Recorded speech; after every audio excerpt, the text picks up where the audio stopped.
Bueno, eventos como el que acabamos de ver, en el cual dos partículas están interactuando, también lo conocemos como choques o colisiones. Entonces se caracteriza porque, como ustedes observaron, existe un pequeño instante de tiempo en el cual las partículas interactúan y es allí donde se producen las fuerzas. Entonces podemos hablar de momento antes de la colisión y momento después de la colisión. Sabemos que hay una fuerza que se ejercen entre ambos, sin embargo no nos vamos a poner a detallar cómo es esta fuerza. Lo que nos vamos a interesar en choques o colisiones es en qué es lo que sucede antes y qué es lo que sucede después de que se aplica esta fuerza entre los dos cuerpos. Los dos tipos de colisiones que vamos a ver acá son colisiones que se conocen como perfectamente inelásticas y colisiones elásticas. Bueno, las colisiones perfectamente inelásticas se caracterizan porque los cuerpos quedan pegados después de la colisión. Y por lo general, en este tipo de colisiones, la energía no se conserva. Bueno, y las colisiones elásticas son aquellas colisiones en las cuales sí se conserva la energía cinética. En ambos tipos de colisiones se conserva el momento.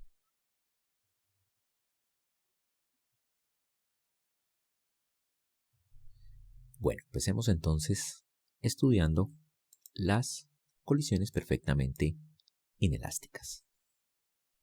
Bueno, por ahora nuestro estudio se va a centrar solamente en colisiones que se presenten en una dimensión, tanto para las colisiones perfectamente inelásticas como para las elásticas.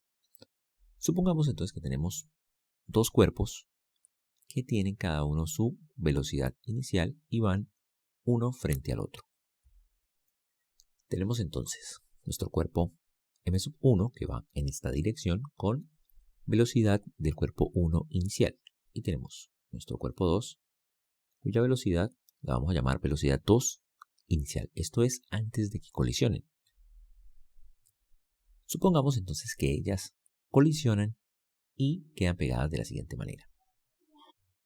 Tenemos entonces ahora un solo cuerpo, es decir, que se forma de la unión de los dos anteriores, cuya masa es la suma de las masas anteriores y que tiene una velocidad final que vamos a llamar precisamente así, velocidad final. Recapitulando, entonces tenemos cuerpo de masa m1 y un cuerpo de masa m2 que se dirigen el uno hacia el otro. Y finalmente quedan pegados y el cuerpo completo, ahora que se compone de las dos masas anteriores, los dos cuerpos con masas m1 y m2, finalmente con una velocidad de bf. Bueno, vamos a aplicar entonces la conservación del momento lineal. Entonces tenemos nuestro primer escenario, que es este, y a ese lo vamos a llamar, digamos que escenario inicial. Y este es nuestro escenario final. Entonces el momento acá, que va a ser la suma de los momentos, es igual a el momento final. Entonces de la siguiente manera. Entonces el momento inicial total es igual a la suma de los momentos iniciales. Es decir, el momento inicial 1 más momento inicial del cuerpo 2. Bueno, y esto va a ser igual a m1, velocidad del cuerpo 1 inicial, más m2, velocidad del cuerpo 2 inicial. Bueno, ¿y qué sucede? Quedan pegados, ¿no? Estaban acá, luego quedan acá pegados, y resulta que el momento final total del sistema va a ser igual a el momento de este par de partículas pegadas, que va a ser la masa del cuerpo multiplicado por la velocidad final. Entonces, si conociéramos las masas y las velocidades iniciales de cada uno de los cuerpos, podemos obtener la velocidad final. ¿Cómo? Como el momento antes es igual al momento después, es decir, momento inicial total es igual al momento final total, entonces tenemos que esto de aquí, que es M1, B1 inicial, más M2, B2 inicial, es igual a suma de las masas por la velocidad final. Y finalmente, pasando a dividir la velocidad final del sistema completo, que es decir, el cuerpo, este cuerpo de acá, ¿no? Está compuesto de las dos masas. Entonces es igual a ¿qué? A M1, velocidad 1 inicial, más M2, velocidad 2 inicial, dividido entre la suma de las masas. Bueno, vamos a ver un ejemplo de aplicación de este concepto. Es decir, vamos a considerar un choque inelástico, completamente inelástico, en una dimensión. Bueno, entonces tenemos lo siguiente. Dice así, ejemplo. Dos partículas están inicialmente en rumbo de colisión, como se muestra en la figura. Entonces acá observamos una partícula moviéndose a la derecha y otra que se quiere mover hacia la izquierda. Bueno, en estos ejercicios, en estos problemas, por lo general nos dan aquí la magnitud de la velocidad, pero tenemos que recordar que el momento es un vector. Dice así, las partículas interactúan y quedan pegadas, es decir, reconocemos que es un choque perfectamente inelástico. Dice así, determine la velocidad final del sistema compuesto por las dos partículas. Entonces, bueno, finalmente nos vamos a imaginar lo siguiente. Las partículas quedan finalmente pegadas, su masa sería de 12 kilogramos, y bueno, aquí he pintado que quedan a la derecha, pero básicamente también pueden quedar hacia la izquierda, ¿no? O sea, no necesariamente esta es la realidad. Vamos a suponer que queda a la derecha, pero si nos da negativo, pues finalmente se moverá todo el sistema hacia la izquierda. Bueno, entonces tenemos dos situaciones. Esta, la situación inicial, y esta, la situación final. Y bueno, lo primero que vamos a identificar son las velocidades iniciales. Entonces, la velocidad, vectorialmente hablando, la velocidad del cuerpo 1, el de 8 kilogramos, inicial, es igual a 5 en dirección y. Bueno, esto en metros por segundo. Vamos a omitir las unidades por el momento. Bueno, esta es la velocidad inicial del cuerpo 1.